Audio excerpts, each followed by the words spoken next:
Hi, as usual, this is Jake with Politics by Jake at PB&J, and let's get into it. This is a continuing. Sure, you should know that videos expand and enhance my previous comment on the Attorney General of the United States, Merrick Garland, and that is what this video is about. We're going to give you more on that. The modern state has to be defended holding on to a set of lawyerly ethics, or what is worse, no real ethics of any kind, are just not adequate and do not rise to the level of this serious situation. The modern state has to be defended from demagogues. It has to be defended from evil forces who have found a way to game the situation in order to take down the modern state. This is almost entirely the situation of barbarians at the gates, so to speak. And again, the modern state has to be defended from this. There is no fairness in situations like this. So here we have the Attorney General of the United States, Merrick Garland. As I've observed before, Garland, he's what I call an iconoclast. He's an ivory tower type. Garland, for example, says that he treats everybody the same. Everyone is equal in the eyes of the law, but in the reality of it, he really doesn't do this. This is not true at all. He judges indictments, for example, by what it does for his image and how he can come out of it, whether good, bad. In other words, in many ways, he's an apparatchik in the Beltway. He's been around for a long time.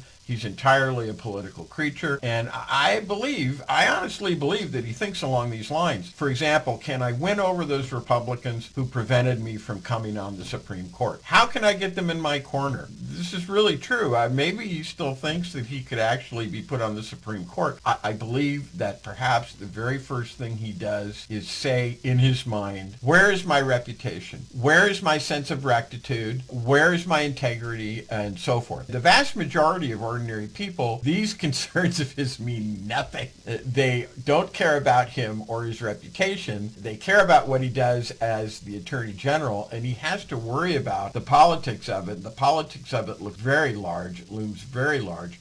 What's going to happen to me is what he's thinking. What's going to happen to my department is what he's thinking. Will the Republicans take control of Congress, for example, and cut off funding for my Department of Justice? Biden himself has called Garland a ponderous judge. He's called him slow-moving. I would go further. I would say he's a legal positivist, and I'm going to talk about that in a minute. I would say he's pedantic. I would say even to the point of being fetishistic. Now, to update everyone a little bit on legal positivism, which I've talked about before on this channel, the history of this is actually that it goes back to a guy in Austria who created the Austrian Constitution. This guy was named Hans Kelsen, and this concept, that is legal positivism, was rejected by a Harvard law professor named H.L.A. Hart, who basically said, I don't like legal positivism because your theory is that the law is what's written. It doesn't matter what's written as long as it's published. I should say it doesn't matter as long as it's written and is published, and as long as it doesn't change. Everything is done according to what is written.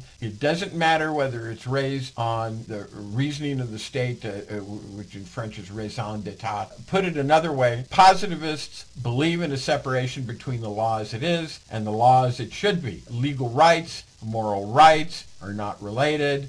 The idea of the Constitution that we're in the preamble, we're supposed to have just laws and not merely legal laws. This does not enter into it for legal positivists at all, beyond mere coincidence. And here's an article on this that I'll show you. I'll put it on the screen right now so you can research it a little bit more.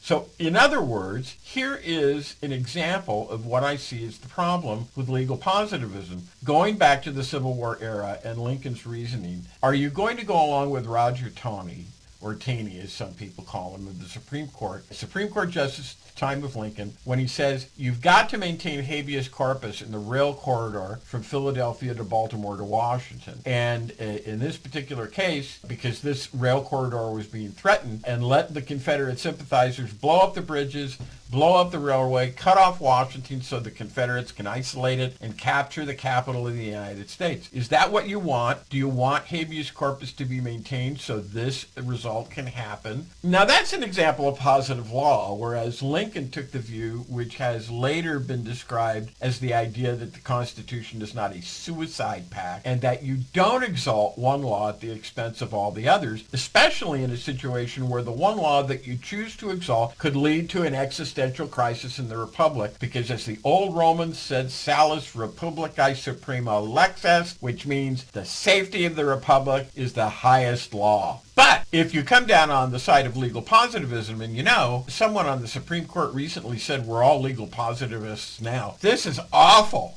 Because if you come down on the side of legal positivism, the rail corridor is compromised, the bridges are blown up, the railroad tracks are destroyed, and the Confederates capture Washington, and among other things, they take control of the government, they hang Lincoln, which was one of the things that they really wanted to do. This was what one of their plans was. So now, that's basically my update on Merrick Garland, and I will have more information on this. If you like these things, as always, if you want to support me, I have other videos on my channel, and here's my channel on the screen so that you can see it, and you can come and support me on this, and I welcome and I invite you in their other videos, and we will yet have more comments on these things as time goes on. So that's all for now, and I will see you in the next video.